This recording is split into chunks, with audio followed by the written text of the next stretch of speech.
Hello, everybody. Thank you so much for joining me for this video. Let me give y'all some time to get up in here.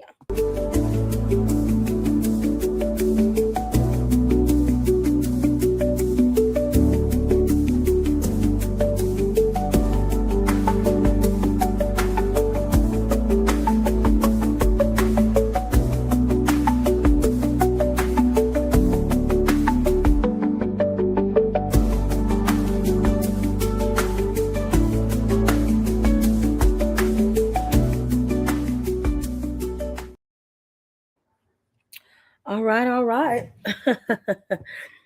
Okay. Let me try not to read with such a dry face I got going on right now. Good afternoon. I am creating something for you guys today that had me so distracted just now that I ended up coming to this live all super late and stuff.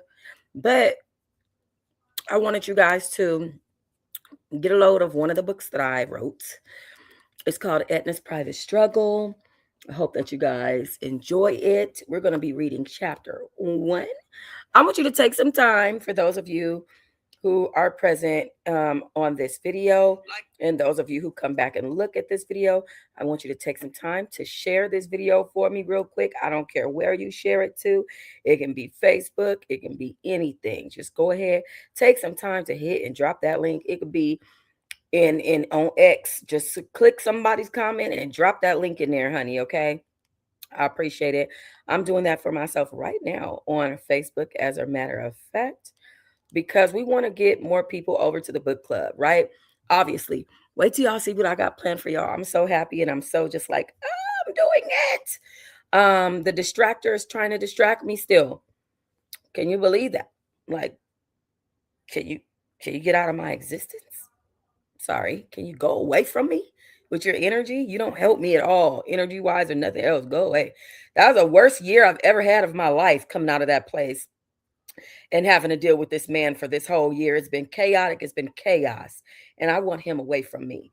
And with that being said, Etna's life is also chaos and chaotic. And so let's get to the read. This is chapter 1 of Etna's Silent Struggle. Okay.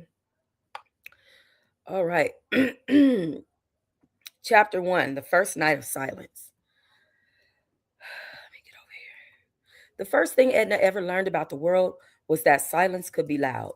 Not the peaceful kind of silence people talked about when they escaped to the mountains or turned off their phones. The kind of silence that sat in the middle of a messy apartment at 3 in the morning while two adults were slumped over it on opposite sides of the room. The kind that smelled like burnt foil, stale cigarettes, and cheap liquor soaked into carpet that hadn't been cleaned in years. Edna was 6 years old when she first noticed it. Their apartment sat on the third floor of a brick building that had probably been decent once. Now the hallway lights flickered and the walls were scratched with years of moving furniture, angry fists, and bored teenagers carving their names into the paint. The radiator hissed constantly in the winter like it was whispering secrets no one wanted to hear. Inside apartment 3B lived Edna, her mother Cheryl, and her father Marcus. Cheryl had once been beautiful in a kind of way people talked about long after someone left the room. Old photographs proved it. In one picture, she stood in front of a lake wearing a yellow sundress, laughing into the wind while her hair blew around her face. Her smile looked bright enough to light the whole sky. Edna kept that photo under her mattress. But the woman in the apartment now wasn't the same woman in the photograph. Cheryl's cheeks had sunken in, and the skin under her eyes was always dark, like she hadn't slept in weeks. Her hands shook sometimes when she tried to light a cigarette. Marcus had been tall and strong once too. Edna knew that because people still said it when they came by the apartment. Man, you used to be unstoppable, one of his friends said once while standing in the doorway. Marcus just laughed, a hollow sound that echoed through the room. Now he spent most of his time on the couch, staring at the television, even when it wasn't turned on. Anna didn't understand addiction. All she knew was that sometimes her parents were loud and angry, and sometimes they were quiet like statues that had forgotten how to move. That night, the quiet felt heavier than usual. Edna sat on the kitchen floor with a bowl of dry cereal. The milk had run out 2 days earlier. She didn't complain about it anymore. She had learned early that complaining didn't fix anything. The kitchen light buzzed overhead while she pushed cereal pieces around with her finger. Her feet were cold against the towel. In the living room, her parents whispered to each other in voices that sounded both desperate and tired. We just need a little more, Cheryl said. Marcus sighed. That's what you said yesterday. I know, but the rest of the conversation dissolved into murmurs Etna couldn't hear clearly. She didn't try to listen. She had learned something else early, too. Adult problems had sharp edges, and if you got too close, you might get cut. Instead, she stared out the window over the sink. Across the street, a family was eating dinner. She could see them through their open curtains. A man laughed while a little boy waved his fork in the air like a sword. A woman leaned over and wiped something from the boy's face. The boy giggled. Edna watched them the way someone watches a movie they've already seen but still hopes it will change. Marcus's voice suddenly rose from the living room. You spent it already? Cheryl's voice cracked. I had to. Had to. Marcus snapped. Had to on what? The argument exploded from there.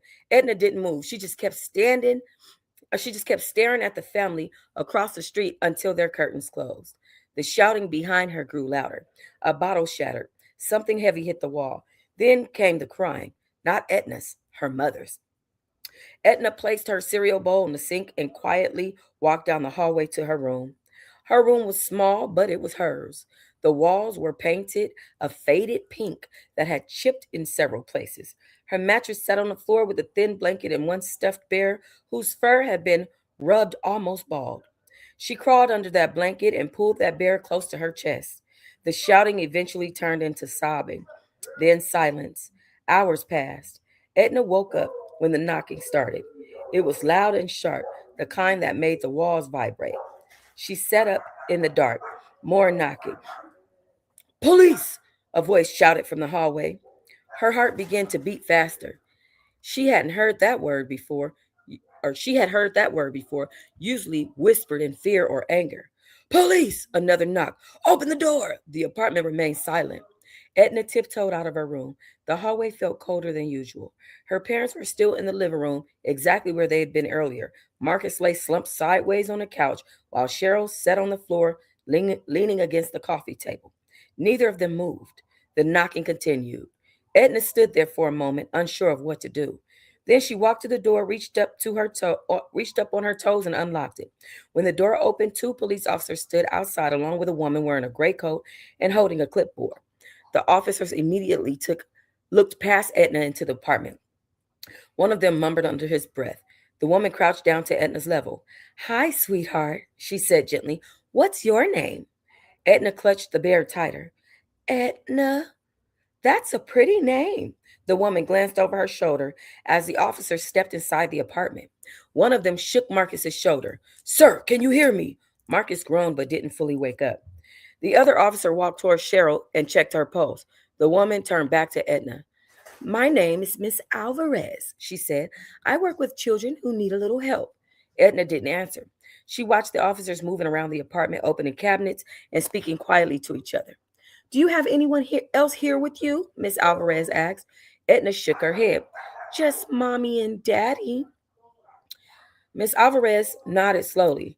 After a moment, she asked softly, Have you eaten tonight? Edna hesitated. Then she nodded, even though the cereal had barely filled her stomach. Miss Alvarez seemed to notice the hesitation. That's okay, she said kindly. We'll get you something soon.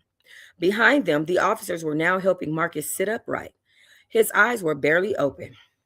What, what's going on? He slurred. Just checking in, one officer said calmly.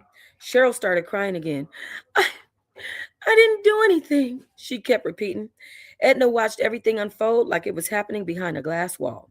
The words floated around the room but didn't fully sink in. Miss Alvarez gently placed a hand on Edna's shoulder. Sweetheart, she said carefully, you're going to come with me tonight, okay? Edna frowned. Why? Just for a little while. Edna looked past her towards her parents. Are they coming? Miss Alvarez's expression softened. Not tonight. Edna's stomach tightened. But who will make breakfast? She asked quietly. The woman didn't answer right away. Instead, she wrapped a coat around Edna's shoulders and guided her towards the hallway. The cold night air, the cold night air hit Edna's face as they stepped outside. Police lights flashed red and blue across the building walls. Neighbors peeked through their windows. Edna turned around one last time. Though she opened the apartment door, she could Through the open apartment door, she could see Marcus sitting on the couch with his head in his hands while Cheryl cried on the floor. Neither of them looked towards the door. Neither of them noticed their daughter leaving. Miss Alvarez led her to a car parked at the curb. "Where are we going?" Edna asked. "Somewhere safe," Miss Alvarez said. Etna climbed into the back seat. The car smelled like coffee and paperwork. As they pulled away from the building, Etna pressed her forehead against the cold window. The city lights blurred together as tears slowly filled her eyes. She didn't cry loudly. She had learned not to make noise when adults were upset. So the tears slid down her cheeks while the car carried her further away from the only home she had ever known. She didn't know it yet, but that night was the first step into a long chain of places that would never feel like home. Foster houses, temporary beds, new rules, new strangers calling themselves guardians. And somewhere deep inside Etna, a, a small, quiet belief will begin to grow. That love was something people borrowed for a little while before it disappeared. By the time she was 16, she would stop believing in it completely. But that was years away. For now, 6-year-old Edna simply watched the streetlights pass and whispered to her stuffed bear in the dark, "Maybe they'll come get me tomorrow." The bear didn't answer, and for the first time in her life, the silence felt permanent. Mm, mm, mm.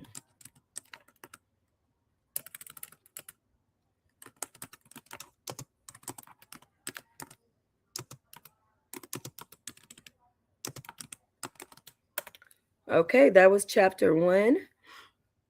Um, chapter 2 is called Houses That Weren't Home.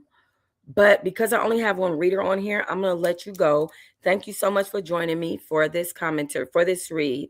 And I will see you tomorrow for read number 2.